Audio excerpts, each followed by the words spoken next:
Um, Hi everyone, thanks to be here. My name is Mathieu Lavoie and I'm presenting with David. Today we're going to present you about BitCluster. That is a tool that we're going to release at the end of the talk. In fact, it's already on GitHub and we released the database also. It's the tool that is able to de-anonymize some actors or some entity in the Bitcoin network. So first of all, who are we? I am Mathieu Lavoie. I work as a pen tester for a large Canadian financial institution. I'm also a close friend of the NordSec organization, security conference in Montreal. And I'm presenting also with David Descarriers. Yep. Hi, everyone. So I'm an assistant professor in Montreal who've been looking at the cybercrime and online illicit markets for a number of years now.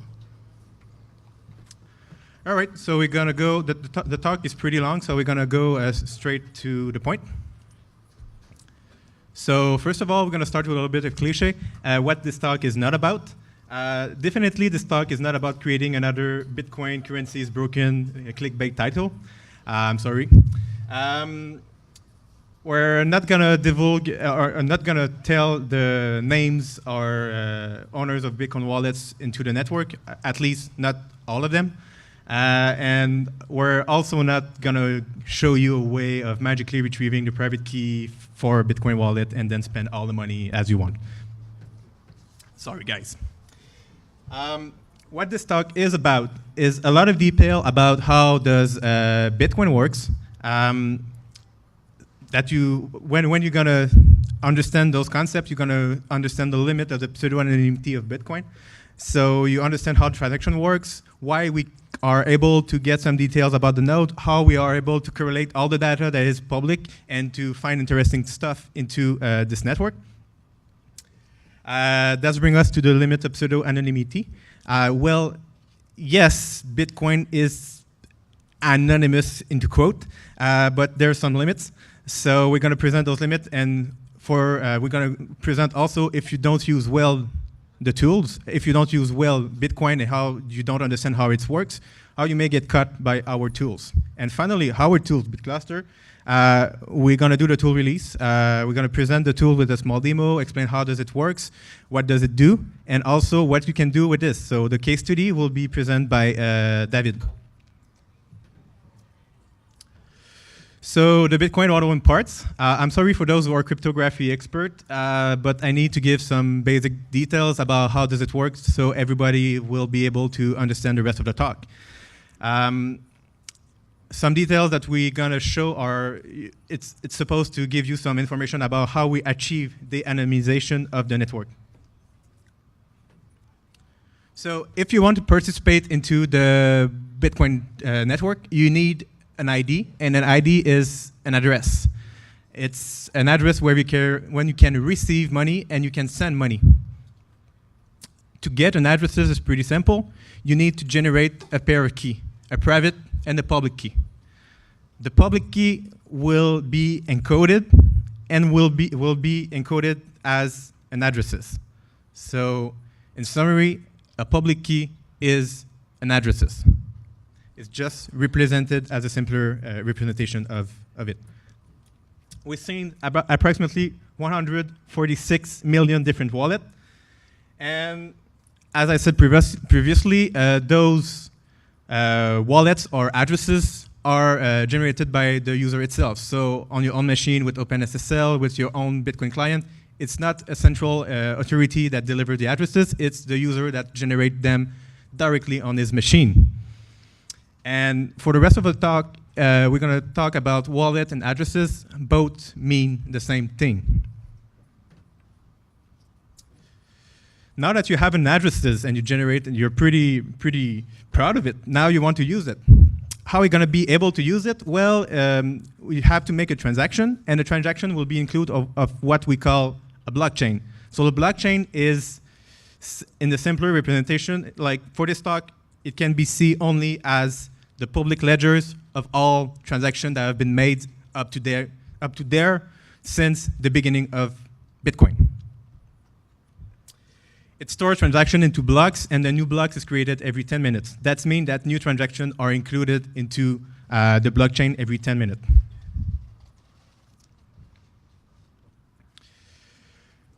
The interesting part now, the transaction.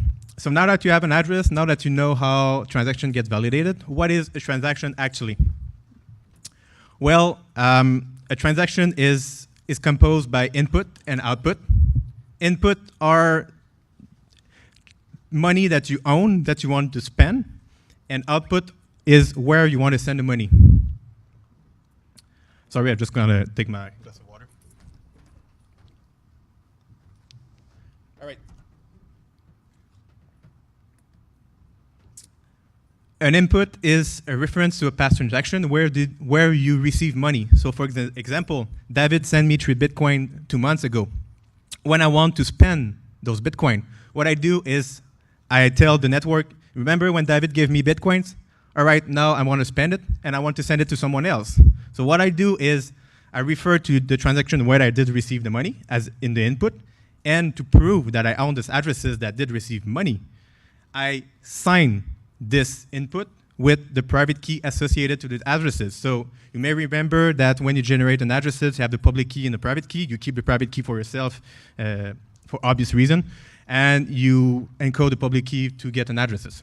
So you take the private key associated to the addresses, you sign the input, and the transaction will be considered as valid.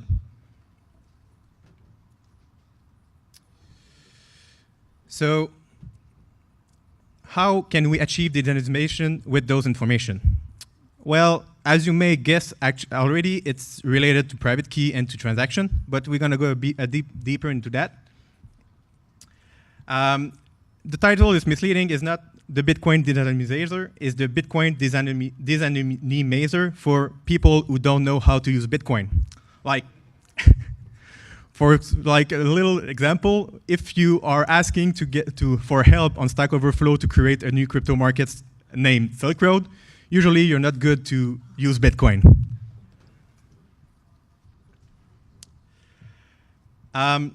So in this example, I forgot to tell you that in a transaction you can have multiple input and multiple output.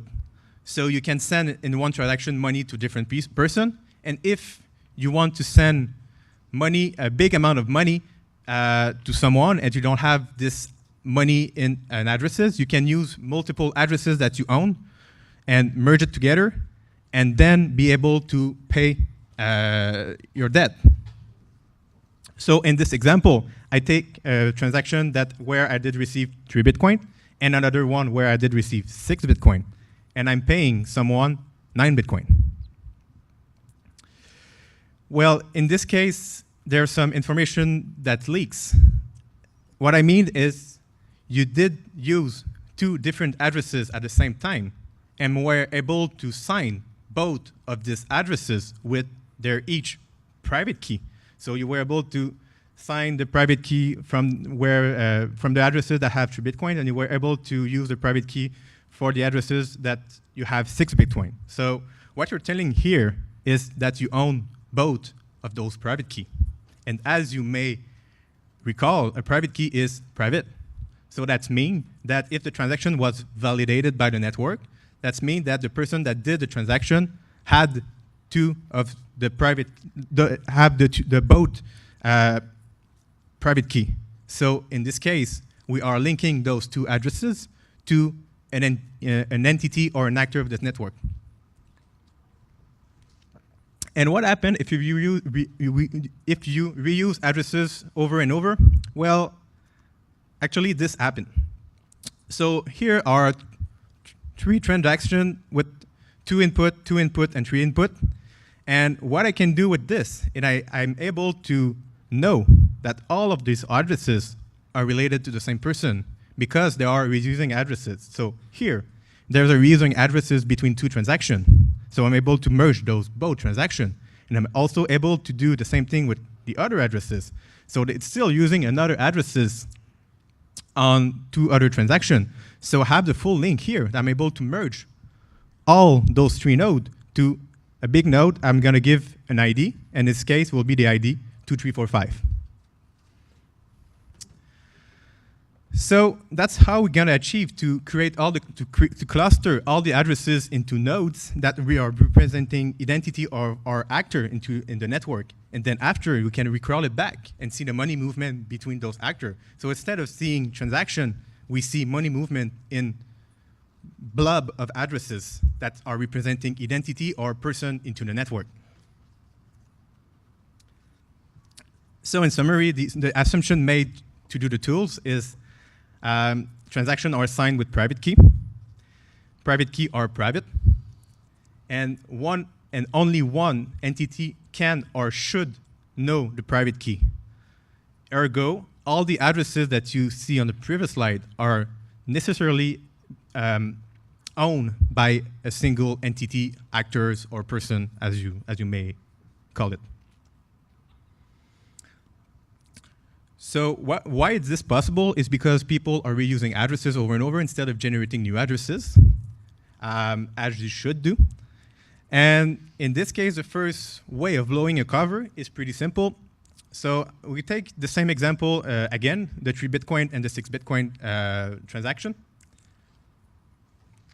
But instead of sending money, instead of sending 9 Bitcoin to an addresses, I will send 8 Bitcoin to an addresses and send back the change to an addresses I already own.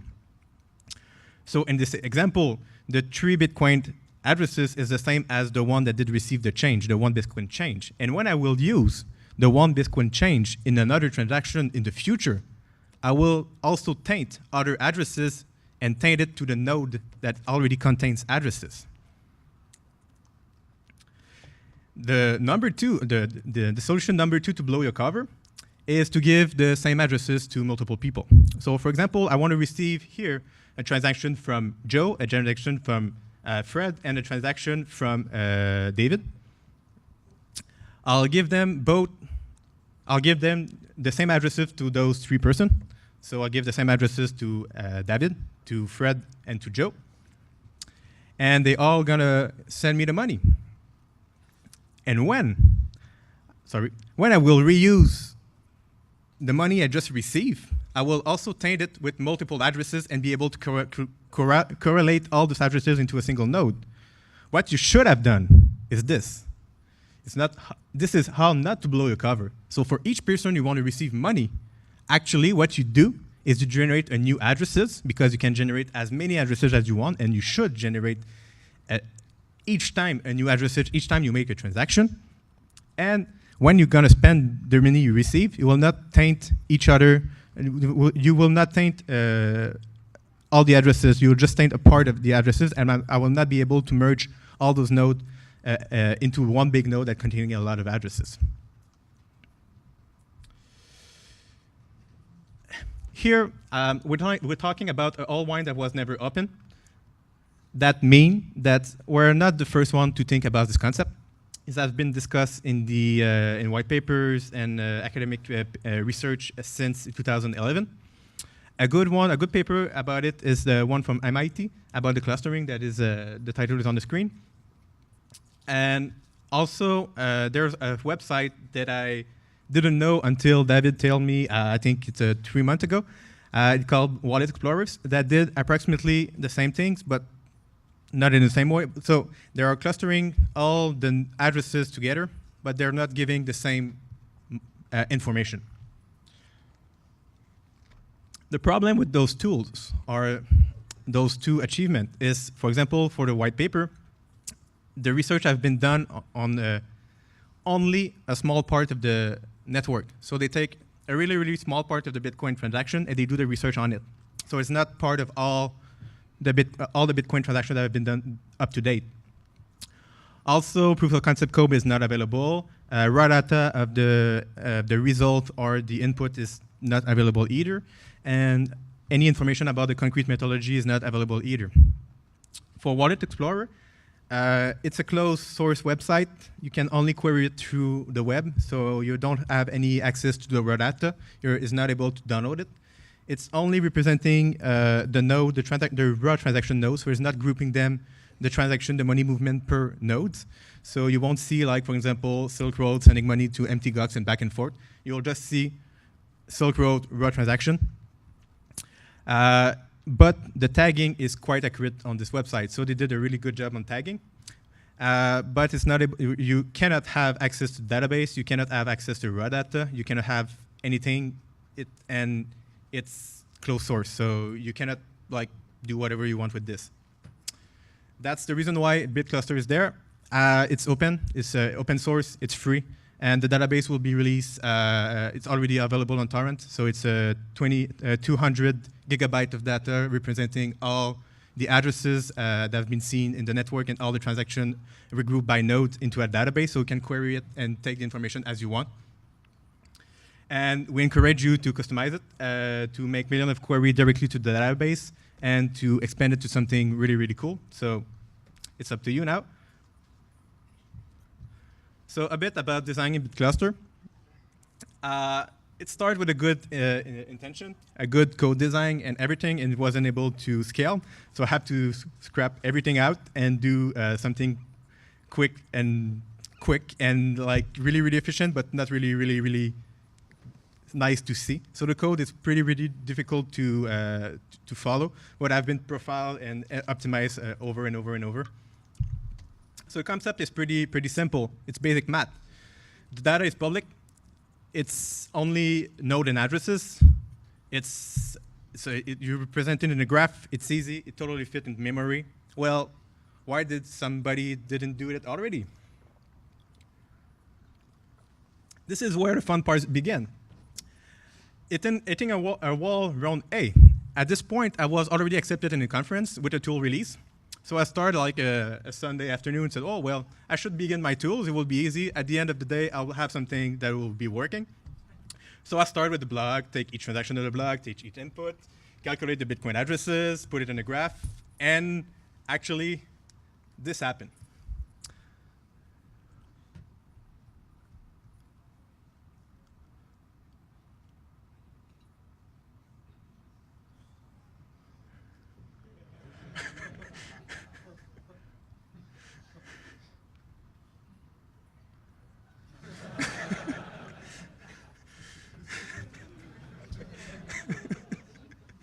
Yeah, that's pretty accurate. So I have been accepted in the talk, presenting a tool that doesn't work. So I have to do something about it. So that's what we do. So around B, okay, now I have to optimize the code and see another method of calculate the addresses. I did something that seems to works, but all the addresses that generated does not exist in the real life. So I have a problem somewhere. And finally, I was able to do something that the final recipe here was I need two computers. One for the crawler in Python, one for the hosting the Mongo database. I'll create partial graph of 5,000 blocks in Python. I merge them into all the big graph that is there in the DB. And while it's merging the data in the DB in the full graph, I start again building the new graph in Python while it's still inserting in the DB. And I repeat step 2 to 4 for a week at least. But you don't have to do it again because the database is now available publicly that you can just download it like within the torrent. So it's approximately 20 gig of compressed text in a torrent that you can download and install. So you don't have to wait a week now. So the minimum system requirement for BitCluster is the fastest processor you can afford, 500 gig of SSD. And SSD really, really important. You're not going to do anything if you store it in HDD. 32 gig of RAM and 64 is way better. Python 64-bit. It's really important because you will reach the 4 gig limit in the 32-bit process. A week of free time. As I said previously, you don't need that anymore since the database is available on the internet and you can download it. But if you want to recreate it from scratch, you need a week of free time and multiple table flips. So the total stat is we see up to date 146 million different addresses or wallet. We see approximately, more than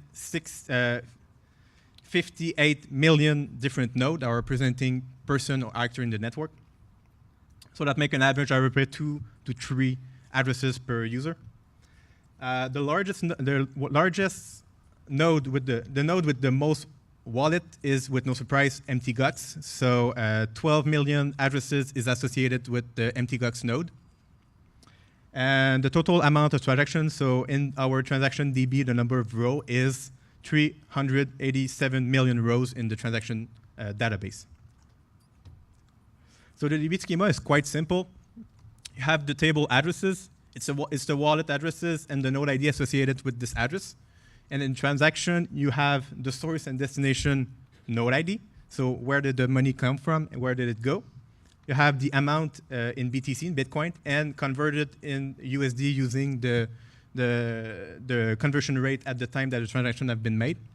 And you have also the date and the block where this transaction happened. So it's now time for a small demo of the tools.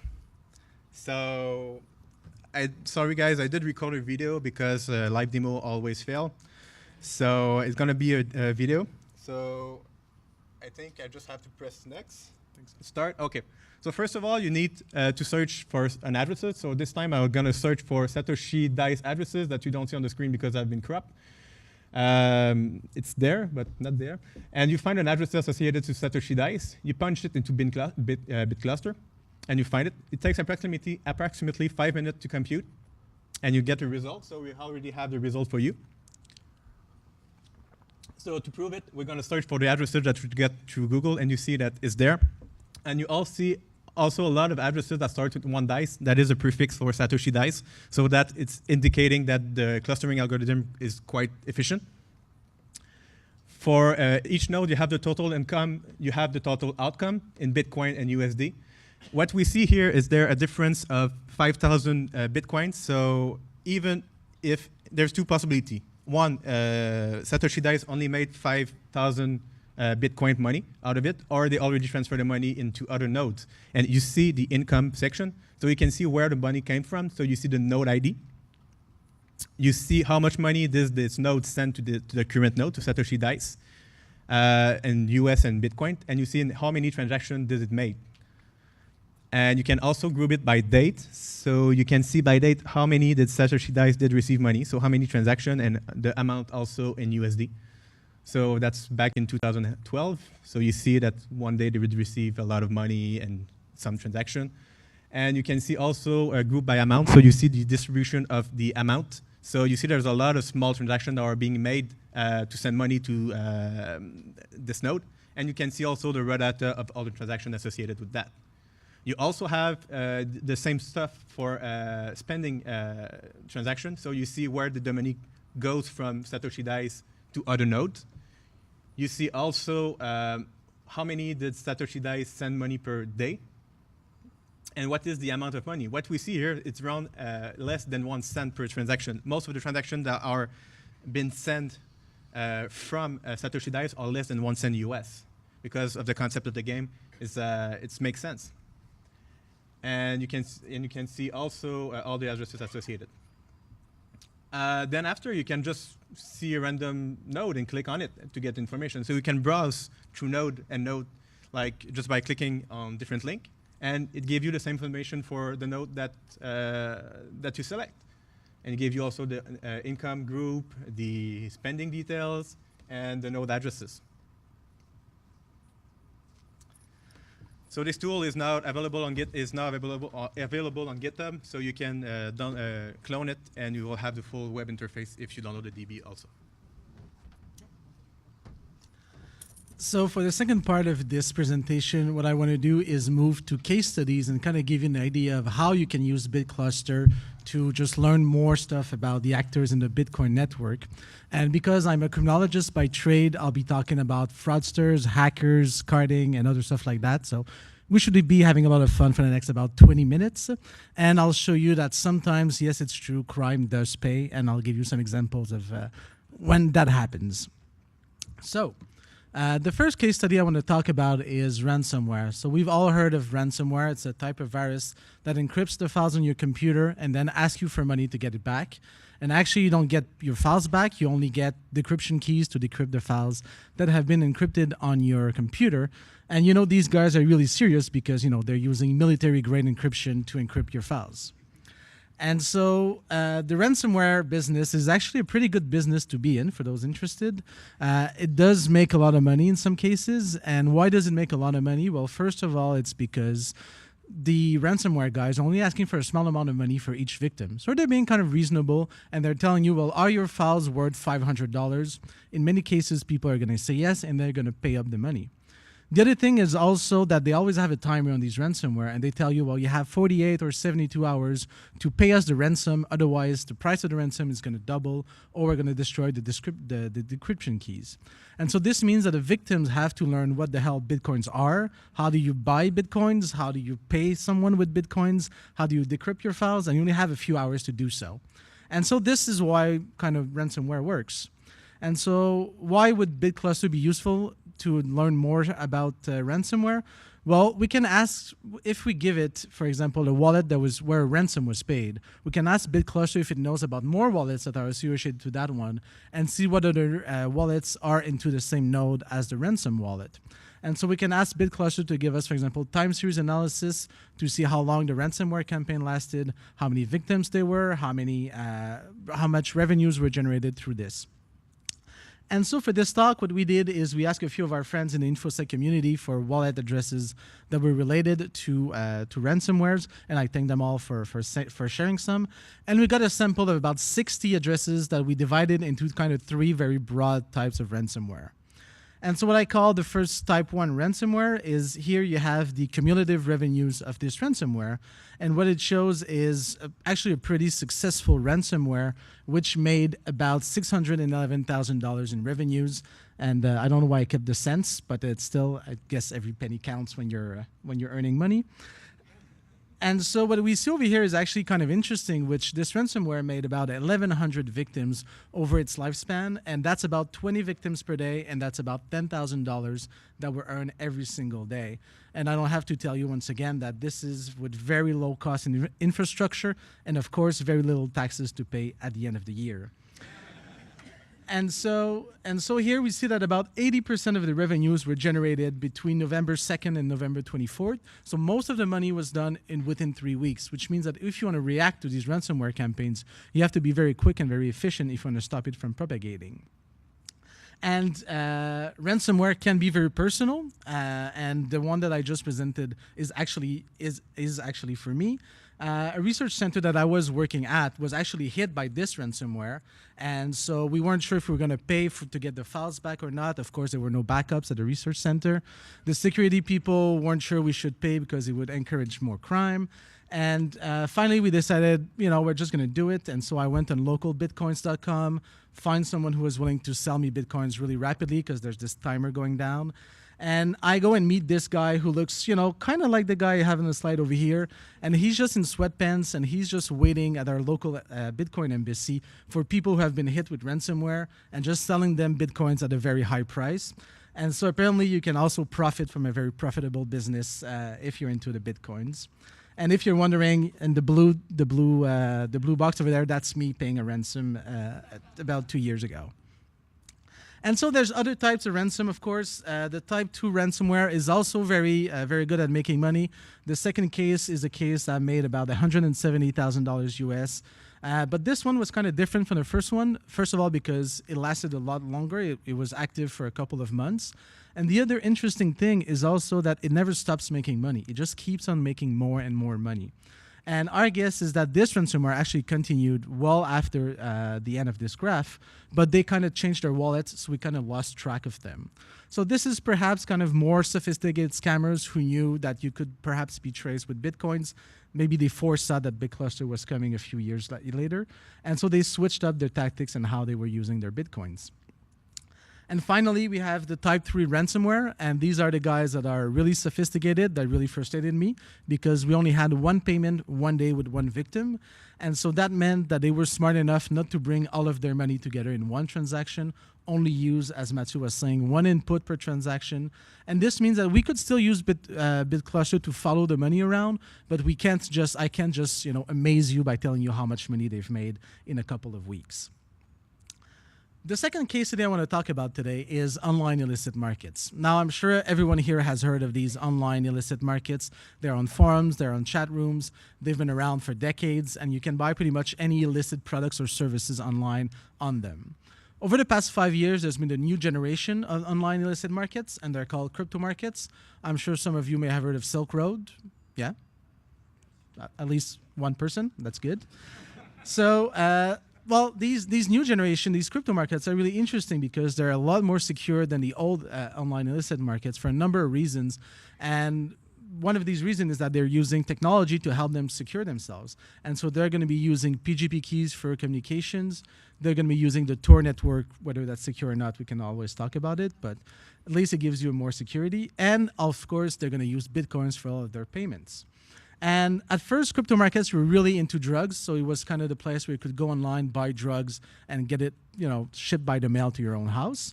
But over the past few years, they've actually diversified a lot, and right now we have about 50% for listings that are for drug-related items, and the other half is for something else completely different. We're talking about carding, hacking, financial fraud, lots of services. If you want to buy a proxy, if you want to buy a Netflix account for cheap, they have them for like $5.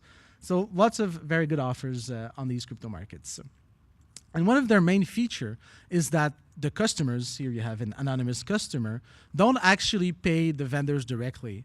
What they do is they take their money and they pay the marketplace and they put it into escrow.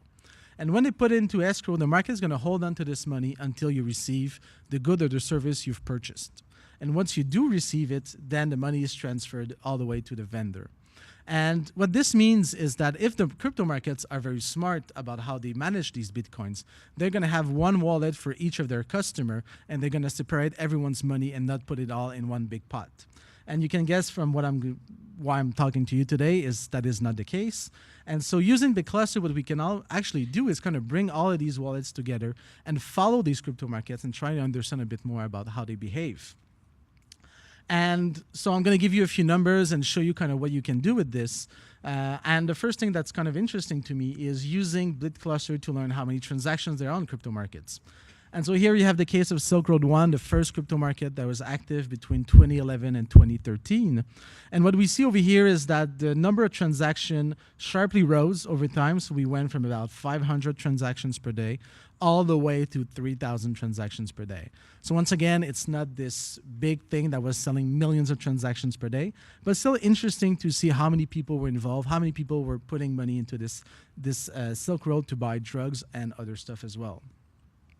Perhaps even more interesting is when you look at the revenue. So how many Bitcoins flew through these escrow payments? And here you see once again that the numbers about quadrupled over the years. So they went from under $200,000 all the way up to $800,000 at the end of Silk Road's lifespan. And at the end, the graph ends because that's when law enforcement just shut down Silk Road. And it's really interesting if you look at this Silk Road page on BitCluster, you're going to see that it's generating a lot of money. And then just one day it just stops and goes down to almost zero from one day to the other. And here, when you look at this, we see that we've generated overall about $196 million. The FBI was saying when they began $1.2 billion, and then they realized that this was totally false, and they brought down the estimate to about $240 million. So we're pretty close to what the FBI has estimated from the seized servers, and I guess we're missing a few wallets from this because, well, nothing's perfect, but we still get a very reliable idea of how much money and how many people were involved into this community. And what I've presented so far has been very macro level, but it's also possible to go more at the micro level and to look more detail about the customers of Silk Road. Who were these people and what were they buying? And the one thing that was of interest to me was looking at, well, how much are these people paying when they're making a purchase? And you see here that about 91% of all the transactions, all the money that was put into Bitcoins was under $500. So probably these people were, in many cases, buying small amount of drugs, maybe social supply, but still, from what we see from the number of transactions, it was fairly small transactions. There were still actually transactions that were raised over $1,000, and these are for like kilos of cocaine or kilos of weed, because you could buy such big amounts on these crypto markets. And these are very small, but you have to remember that even though it's a very small proportion, it's still thousands and thousands of transactions, if not more. And when you look at the revenues, well, you realize that when you just add up the revenues and you see where the revenues were coming from, about half of the revenues were coming from these small transactions, so under $500. But the pie chart really changes, and you see that these big transactions, where you're buying massive amount, either of drugs or whatever else, are very important, about a third of the revenues that were generated. And so when you're trying to understand how these markets work, what are people buying, it's actually not only just small quantities of drugs or small amounts of whatever hacking software.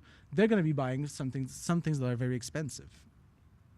And that's something that I found in my own research in the past.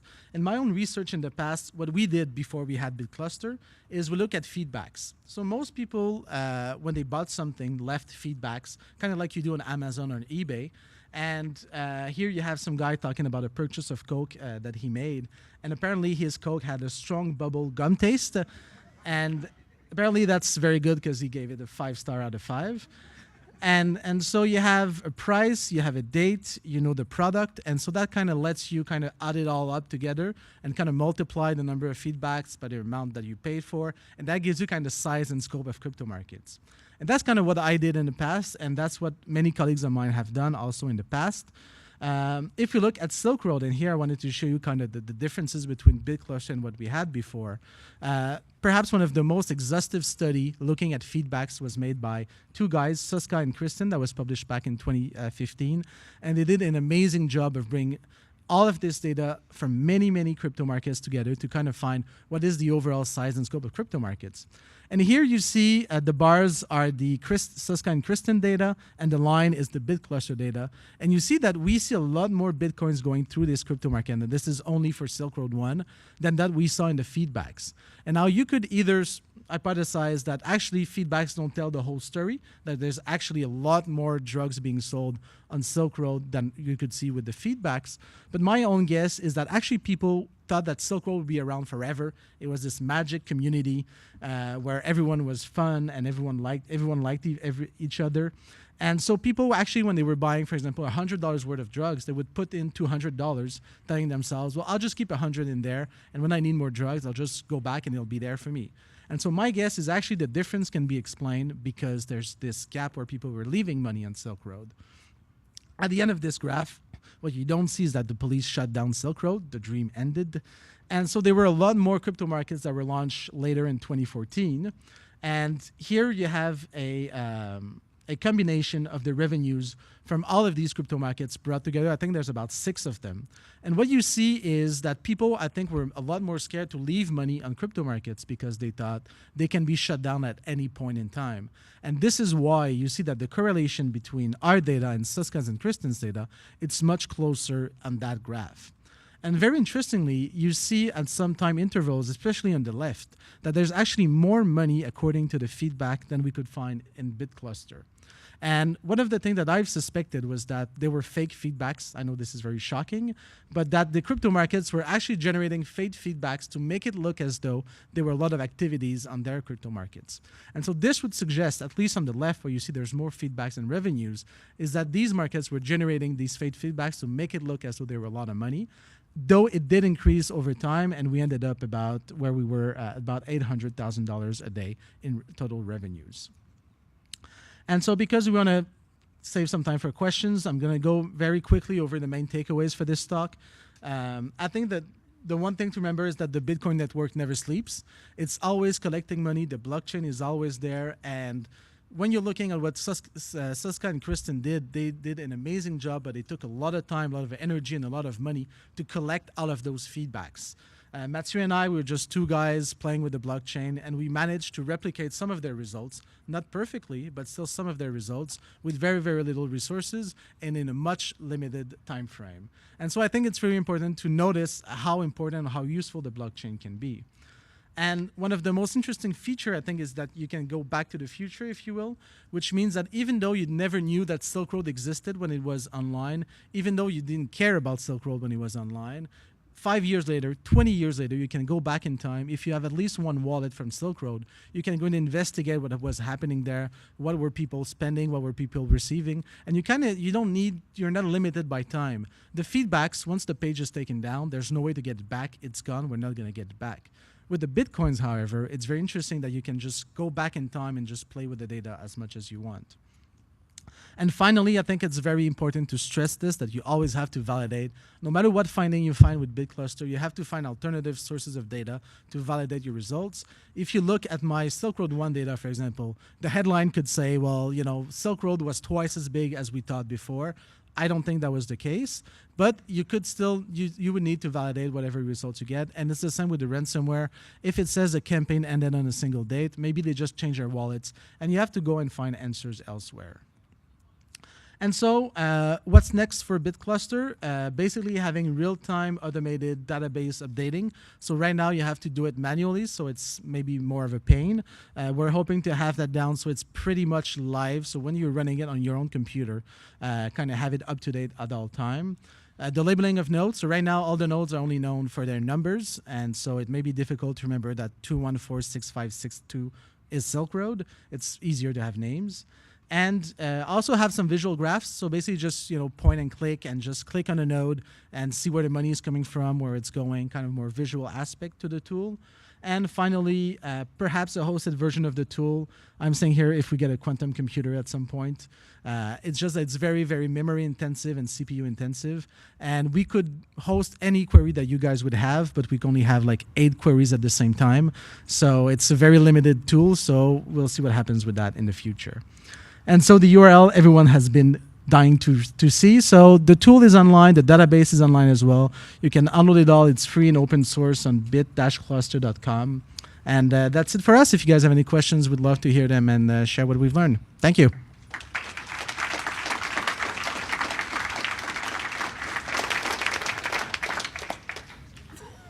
Maybe if we can open the lights so we can see if someone has their hands raised. Do we want to use the mic Thank you. for the questions? So, oh. Oh, you start. Yep. Oh, go ahead. yeah. Can I start? Sure. You can go back. So you guys mentioned that because of the difference in the FBI estimate for the size of Silk Road and your BitCluster estimate, there was like maybe an extra like $50 million in escrow. Isn't it possible that later markets were just stupider and had fewer wallets going on, and that, you know, people still kept the same amount of money in escrow? It's possible. I would say that there's been so many crypto markets that were on and off for the past few years that I would never leave any deposit in any crypto market because it could be taken down at any time. Right. I didn't talk about exit scams where the market just steal everyone's money from their deposits. So I really doubt that there's a lot of money being held in these deposits. What people usually do is if you're buying for $100, you put in $100, pay with it, and then you're out. So I guess that's why you see the smaller difference between the two. Okay, thank you. Oh, welcome. Hey, so I know that doing computation with large graphs is a really hard problem. So I think it's great that you guys could get this to run at all on such a gigantic graph. Have you been thinking about any interesting ways of optimizing it so that it'll do the computations you want faster? Can we open the mic? It's not. Well, yeah, there's a way that you can remove some nodes that are not really interesting. Usually to make a query on a really big node is approximately like 3 minutes for Silk Road. So it's not that long to do the optimization. What is long is when we host it, the same query is made over and over and over. So what we're going to do if we're going to host the tools, we're going to put some caching. So for example, like it's never changed in like at least a block for at least 10 minutes.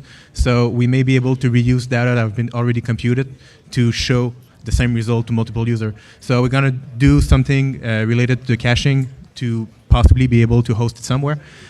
For the graph analysis, the main problem is the number of nodes that's still there. So even though the Jigsaw algorithm will not be able to scale it on 58 million of nodes, so by now I don't have any situation. I think we're going to be limited like to browse until 3 or 4 level.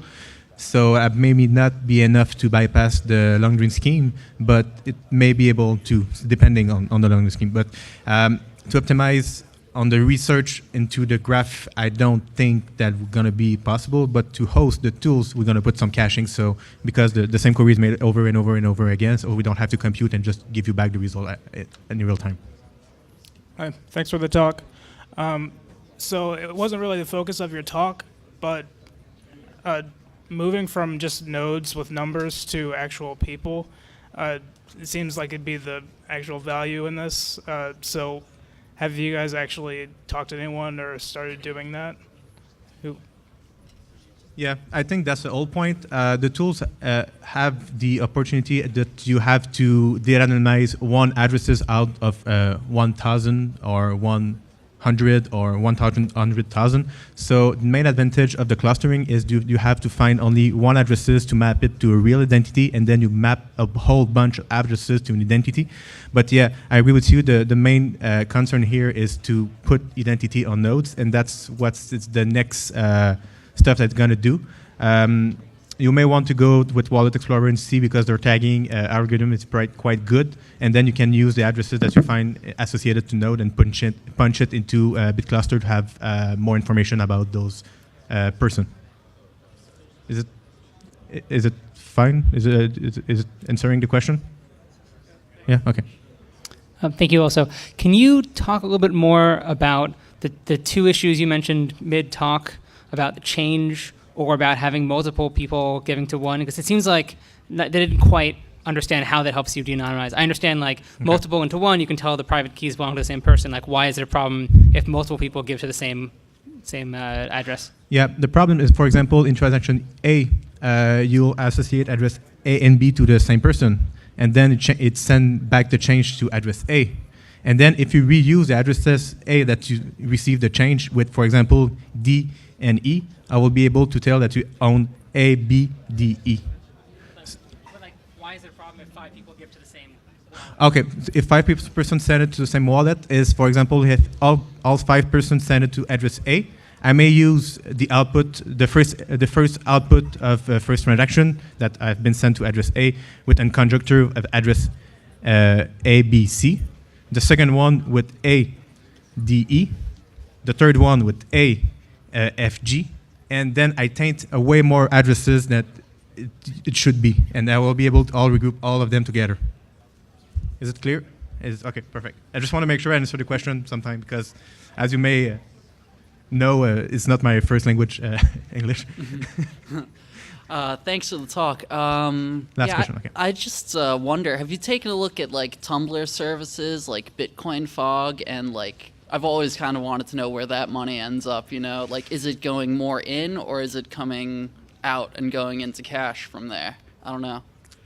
Usually, I'll explain it on a more technical way, and then after, if there are habits or trend, maybe David will be able to answer.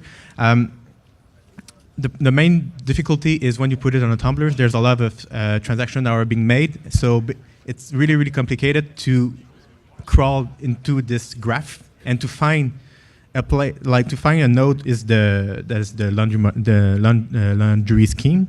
You have to find a way of seeing, for example, 100 Bitcoin have been put into this scheme, and crawling through all the transactions at different levels, so crawling the graph, and find a place where all this money came back into one node, less the commission of the tumblers. So that's quite difficult, because you need to know the commission of the tumblers. You need to crawl with pathfinding algorithm through all the graph that is really, really exhaustive, CPU and resource exhaustive. So by now it's a bit difficult to find it. The only way that we may find it is, for example, if the long-range scheme use only 2 or 3 transactions before sending it back to the node. But I don't think they do it. They do it a lot of transactions before they send you back the money. Yeah, it's a good system actually, but well, define good, but yes, it's working. You might have already answered the question right now, but sorry, we're out of time for questions. But if you'd like to follow up, I'm sure Dave and Matthew would like to take it offline.